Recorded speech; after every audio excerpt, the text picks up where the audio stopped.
Coucou, c'est Queen Camille. Hello, c'est le docteur Berlinlot. Bienvenue dans Coucou le cul, le podcast sexo de Mademoiselle. Ici, on discute ensemble de toutes les questions qui vous turlupinent. C'est vous, auditrices et auditeurs, qui faites ce podcast. Alors envoyez-nous vos questions par mail avec pour objet Coucou le cul à queencamille@mademoiselle.com. On se retrouvera peut-être bientôt ici pour en parler avec notre super gynéco. Aujourd'hui, on va parler orgasme clitoridien, orgasme vaginal avec Flora qui est au téléphone. Bonjour Flora. Bonjour.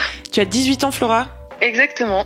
Et quelle était ta question ? Alors, ma question, c'est récemment, j'ai souvent entendu dire ça, j'ai vu ça aussi, et j'ai une copine qui m'a dit que l'orgasme vaginal n'existerait pas chez la femme, mais que ce serait uniquement l'orgasme clitoridien. Sauf que il semble pas que je sois réceptive aux stimulations clitoridiennes. Du coup, je voulais savoir si c'était un mythe ou une réalité. Ok. Donc tu es réceptive aux stimulations vaginales, a priori. Voilà, ouais. Ok. As-tu des orgasmes vaginaux ? Je pense être plus sensible, aux orgasmes vaginaux plus qu'aux orgasmes clitoriens. Clitoridiens, pardon. Bah donc j'ai envie de te dire, bravo, les orgasmes vaginaux existent. Ok. Non mais on va Fin de expliquer ce podcast. Merci, bonsoir. Allez, salut. Non mais on va expliquer un peu tout ça, mais c'est super. Enfin, vraiment, j'ai un peu tout dit quand je dis ça. Enfin, c'est super important de dire ça. Ce qui est important dans l'orgasme, dans le fait de jouir, c'est de jouir en fait. De faire on va pouvoir expliquer tout ça, hein, mais de faire une dichotomie, vraiment faire la différence entre orgasme clitoridien, orgasme vaginal, orgasme du lobe d'oreille, ou orgasme de la joue. Tu vois, Finalement, c'est des mots, quoi. Voilà. En fait, on peut jouir et avoir des orgasmes de plein de manières différentes. Ouais. Ça, c'est formidable. J'ai écrit un article sur le boobgasm, l'orgasme par stimulation des seins. Et vraiment, c'est un monde merveilleux. Je vous conseille d'aller lire cet article sur mademoiselle.com. Ok, parce qu'en fait, moi, du coup, je pensais que il y avait, enfin, je connaissais les zones érogènes, et je pensais qu'il y avait des zones qui vraiment provoquaient des orgasmes, et d'autres pas du tout, et que c'était, je sais pas trop, enfin, je savais pas d'où était la source, du coup, de mon plaisir, mais voilà, ok, ça m'éclaire. Peut-être Laura, tu peux expliquer pourquoi on a commencé à dire que l'orgasme vaginal n'existait pas et qu'en fait, il y avait que des orgasmes clitoridiens. Tout à fait, Camille. Ça ne vient pas de nulle part, hein, ce truc que tes copines te disent qu'il n'y a pas d'orgasme vaginal, qu'il n'y a que des orgasmes clitoridiens. C'est que, assez récemment, le clitoris a été redécouvert, puisqu'il avait été passé sous silence pendant des dizaines et des centaines d'années par les livres de médecine et par les médecins en général. Et donc le clitoris ayant été redécouvert, on s'est aperçu que ce n'était pas juste ce petit bouton qui était au-dessus du vagin, mais que c'était un organe qui était vraiment érectile et qui avait des prolongements autour de l'urètre et dans le vagin, globalement. Et que cet organe, du coup, il pouvait effectivement, au moment où il y a un rapport sexuel, au moment où il y a où il y a de la jouissance, on va dire, il est érectile, donc il bande comme le pénis, et on a déjà parlé dans un autre épisode, mais on va refaire un petit point d'anatomie. En fait, t'as vraiment le gland du clitoris qui est au-dessus du vagin, tu vois, entre les deux petites lèvres au-dessus de l'urètre. Ouais. Voilà. Si tu veux. Et ensuite, t'as deux prolongements, donc deux bulbes. Des branches. On dirait qu'il y a deux branches et deux bulbes. Ouais, voilà, c'est ça. Qui sont donc autour du vagin, et notamment sur la partie antérieure. C'est toujours, donc on a le même problème que la dernière fois, qui est comment que expliquer ça le schéma à l'oral. Je sais. Non, bien sûr, mais en fait, je le vois, tu vois. Et c'est d'ailleurs pour ça que le périnée peut aider aussi à stimuler davantage. Tout à fait. Et c'est que, en fait, tu vois, tu sais tout.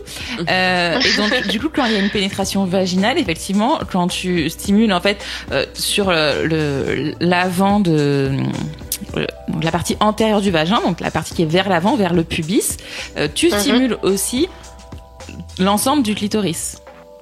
Okay. Donc c'est là vient cette idée, orgasme vaginal, en fait, ça n'existe pas. Mais alors, juste pour finir sur le clitoris, je l'ai revu récemment, je viens de de remettre le lien sur mon Twitter, mais il y a Odile Buisson, qui est la gynécologue, qui a pas mal reparlé dans l'espace public du clitoris, qui avait fait une vidéo pour un truc de l'ENS, On pourra le mettre dans les notes de ce podcast. Ouais, on peut le mettre dans les notes. Ouais, c'est ça. On le mettra dans les notes, mais en tout cas, c'est une vidéo donc d'Odile Buisson, gynécologue, qui a pas mal participé donc à parler du clitoris, qui a fait une conférence pour l'ENS, c'est l'école normale supérieure. Et en fait, ce qui est assez intéressant, c'est qu'elle a fait des images d'échographie du clitoris sans être stimulé au repos, puis au moment d'une pénétration. Et du coup, c'est hyper intéressant. Enfin, elle montre plein de choses, elle en parle très bien. Et donc, et en plus, c'est très visuel parce que c'est une vidéo qu'il y a des images et qu'il y a les images d'échographie, etc. Donc, tu comprends vraiment bien l'anatomie du clitoris et donc comment est-ce que on peut avoir un orgasme anciennement dit vaginal, on va dire, en ayant une stimulation clitoridienne, finalement à l'intérieur. Mais n'empêche que le gland est censé être la partie la plus sensible, non? Je sais pas si c'est ça que t'allais dire. Non, c'est pas ça que j'allais dire. Mais je pourrais dire après autre chose. Non, on peut finir sur le clitoris parce que je vais parler des autres. Le gland est censé, mais ça on n'en sait trop rien en fait. Ah ouais. Enfin, c'est la zone la plus accessible, mais en même temps, ça peut être celle qui devient le plus sensible aussi dans l'autre sens. C'est-à-dire que, tu vois, parfois, quand il y a trop de stimulation, en fait, il devient hyper douloureux, ou si c'est pas assez lubrifié, ça devient très douloureux. Ouais, personnellement, moi, j'aime pas du tout, en fait. Je trouve ça super désagréable comme sensation. Après, peut-être que mes partenaires s'y prennent pas très bien, je sais pas, mais... Et toi, quand tu te masturbes, ça te plaît pas non plus? Non, même moi, j'aime pas trop. Je sais pas, j'aime pas du tout, en fait. Après, effectivement, peut-être que t'es hyper sensible. Alors, en fait, il y a plein de raisons possibles à ça. Et t'as quel âge déjà? 18 ans. Ouais, 18 ans. Ça peut complètement évoluer dans ta vie sexuelle. Enfin, tu vois, t'es jeune.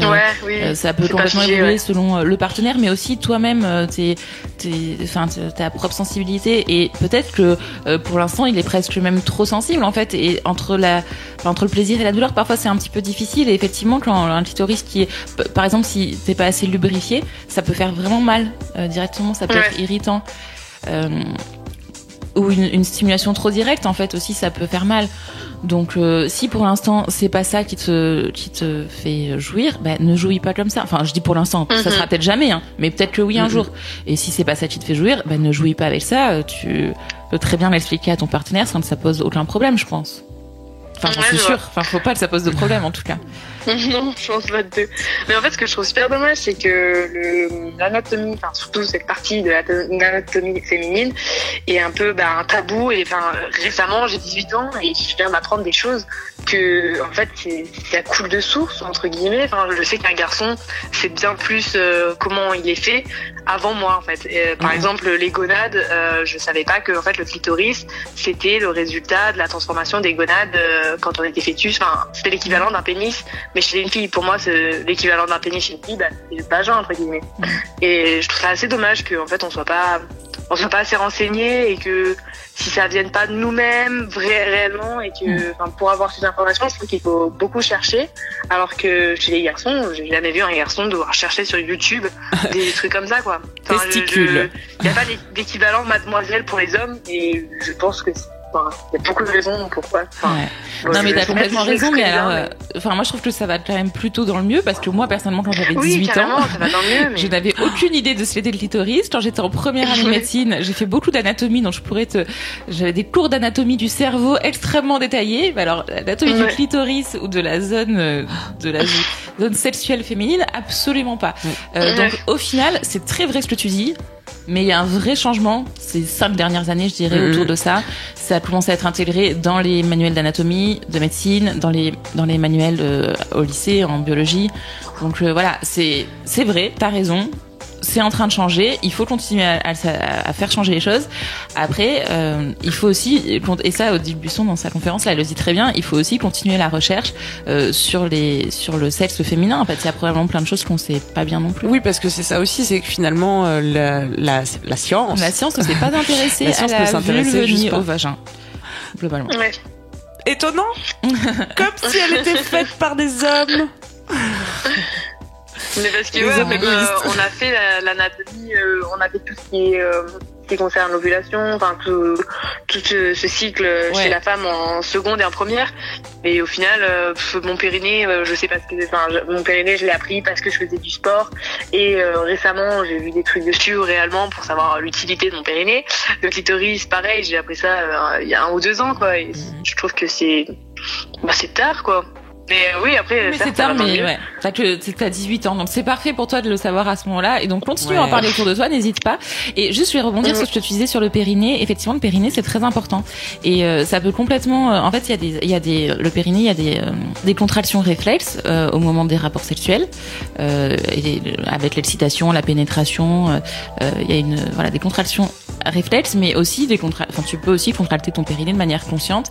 Et on sait que ça notamment au moment de la pénétration. Alors quand je dis pénétration, c'est d'un doigt, d'un sextoy, d'un pénis, enfin peu importe, hein, c'est pas que d'un pénis. Mais au moment où il y a une pénétration dans le vagin, de contracter aussi son périnée, du coup ça stimule l'ensemble de la zone et notamment aussi le clitoris, la partie interne du clitoris. Par rapport au périnée, oui, j'ai vu moi-même et puis après en fait, avec le sport, on fait beaucoup de gainage, etc. Du coup, je ressens davantage mon périnée au fur et à mesure des années et j'ai vu la différence lors de mes rapports, etc. Et c'est quelque chose de super utile, en fait. Ouais. Et juste, voilà, moi, ce que je voulais dire aussi tout à l'heure, c'est que, en fait, effectivement, le clitoris, c'est super important d'en parler, c'est bien d'en parler, c'est bien que tout le monde commence à en parler. C'est une zone qui est érectile et qui donc peut apporter beaucoup de plaisir, mais c'est pas la seule. Et effectivement, on peut avoir de la jouissance et des orgasmes par plein d'autres stimulations. On a des terminaisons nerveuses partout dans le corps, donc il y a vraiment, quelque chose où ça sert à rien de se mettre des choses en tête en se disant il faut que j'ai un orgasme clitoridien sinon j'ai pas un vrai orgasme. Voilà, tu parlais de l'orgasme des tétons. Il y a super trop de normes, alors qu'au final, je vois. Et voilà, et s'il y en a qui ne jouissent qu'avec les tétons, qu'elles jouissent qu'avec les tétons et qu'elles soient heureuses. Le plus important, c'est d'être heureuse sur le type d'orgasme que t'as, peu importe. Je pense qu'il faut pas non plus faire ériger le clitoris comme le nouvel organe suprême et que tout le monde se dise si on vite, ouais, c'est ça, il faut que j'ai un orgasme clitoridien sinon je n'ai pas d'orgasme. Si, en fait, tu peux avoir un orgasme. Le plus important, c'est que tu jouisses et que tu sois heureuse de ta manière de jouir. Louise Petrouchka qui enregistre ce podcast est morte de rire parce que j'ai dit straight to the clito, mais en vrai, moi j'ai l'impression que c'est un vrai truc, tu vois.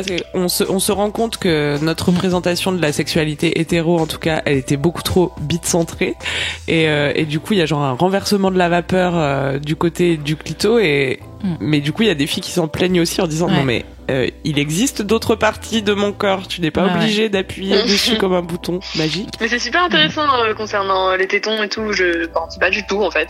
Pour moi c'était uniquement l'orgasme provenait uniquement du sexe en lui-même, quoi, pas du reste du corps, quoi. Du coup, ne serait-ce que après pour rester dans les zones sexuelles, ne serait-ce que la sodomie.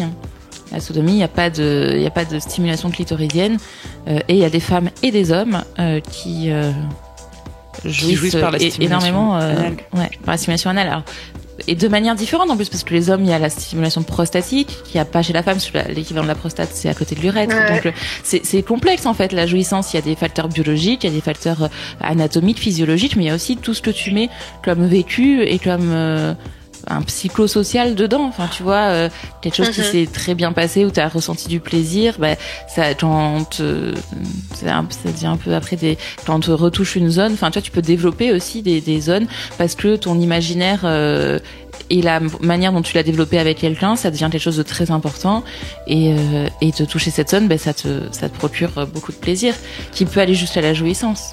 Souvent j'entends aussi que la façon dont tu te masturbes par exemple, ça crée des autoroutes neuronales en quelque sorte, des habitudes dans ton cerveau qui va se dire ok, ça c'est la manière dont on jouit, et du coup quand tu vas essayer de stimuler quelque chose d'autre, ça va moins bien marcher. Et est-ce que c'est vrai? Ouais, c'est vrai. Du coup, ça veut dire que si on s'entraîne à jouir différemment aussi, c'est un truc dans lequel on peut progresser et... Ouais, bien sûr. Mais dans l'idée où il faut, c'est si on a envie et qu'il faut pas se forcer. Pour revenir sur le clitoris, t'es pas obligé de jouir avec un clitoris, mais effectivement, si tu peux très bien. Je faisais une émission là sur les podcasts masculins, sur les orgasmes masculins de Victor Taillon là sur les coups sur la table, où il parlait de la stimulation de la prostate, où en fait à force de stimuler, globalement il conseillait aux hommes de commencer avec un stimulateur prostatique pour pouvoir découvrir leur prostate, parce que c'était un organe interne et que globalement t'y as pas beaucoup accès et tu t'es jamais dit bon, si je touche ma prostate je jouis et que donc la plupart des hommes en fait avant de stimuler eux-mêmes ne peuvent pas jouir dans une relation à deux parce que genre si ils ont une stimulation trop directe par une femme ou un homme et que eux sont pas habitués, enfin que leur corps est pas habitué, du coup ils jouissent pas, alors que en s'habituant à toucher, sentir et ressentir leur prostate, eux-mêmes ils développent du coup les circuits du plaisir associés à ce truc-là. C'est énorme. Ok. Mais du coup, la théorie du fait que pour le moment, la stimulation clitoridienne, ça me va pas, et en fait, peut-être avec le jure un peu, enfin, sans forcer la chose, mais en y allant un petit peu de temps en temps naturellement, et se dire que dans quelques années, je serai peut-être beaucoup plus réceptive du coup. Tout à fait. Ça confirme ce que tu disais. Complètement. On n'a pas parlé du point G. Le point G, c'est sujet à controverse depuis de nombreuses années et justement quand a été redécouvert le clitoris, on s'est dit que le point G c'était finalement la zone où il y avait le gland du clitoris, l'urètre qui passe, le clitoris à l'intérieur et puis le vagin, et qu'en fait il y avait cette zone qui était hyper là où tout se rejoint quoi. Voilà, là où tout se rejoint, et donc qui procurerait beaucoup plus de plaisir qu'ailleurs. Du coup, c'est pas un point qui a été identifié. C'est encore sujet à controverse. Et bon, alors parce qu'il y a des femmes quand même qui décrivent que ça leur apporte beaucoup de plaisir. Globalement, c'est à 5 cm. Je dis toujours un truc différent parce que j'ai une très mauvaise mémoire des chiffres. Alors, toujours 4, 5, 6, je sais jamais. Mais globalement, c'est dans le vagin et pas trop loin. C'est ça que je veux dire. Voilà. C'est que t'as pas du tout besoin d'un pénis de 25 cm pour l'atteindre. C'est vraiment un truc qui est atteint avec un doigt en avant. Enfin, voilà, du coup, dans le vagin, mais en avant vers le clitoris. Ça devrait en rassurer quelques-uns. Mais oui, merci pour ta question, Flora. Ça t'a rassuré toi aussi? Ouais, c'était super intéressant. Merci beaucoup. Super, merci à toi. Avec plaisir. À bientôt. Bonne soirée. Au revoir. Toi aussi, salut. Écoutez, j'espère que vous avez appris plein de choses dans cet épisode sur le clitoris, les différentes façons de ressentir du plaisir. Voilà, et n'oubliez pas surtout, don't go straight to the clito. C'est la fin de Coucou le cul, merci de nous avoir écoutés. Si vous avez aimé, parlez-en autour de vous, partagez avec vos amis, ça lancera peut-être des discussions intéressantes. Pour participer, envoyez votre question à queencamille@mademoiselle.com. Suivez-moi sur ma chaîne YouTube Queen Camille ou sur mon Instagram Queen Camille avec un K. Vous pouvez suivre le Dr Berlingot sur Twitter @LauraBerlingot. Si vous avez aimé ce podcast, mettez 5 étoiles sur iTunes et suivez-nous sur votre appli de podcast préféré. On se retrouve vendredi prochain. D'ici là, aimez-vous les uns les autres. Et surtout, aimez-vous vous.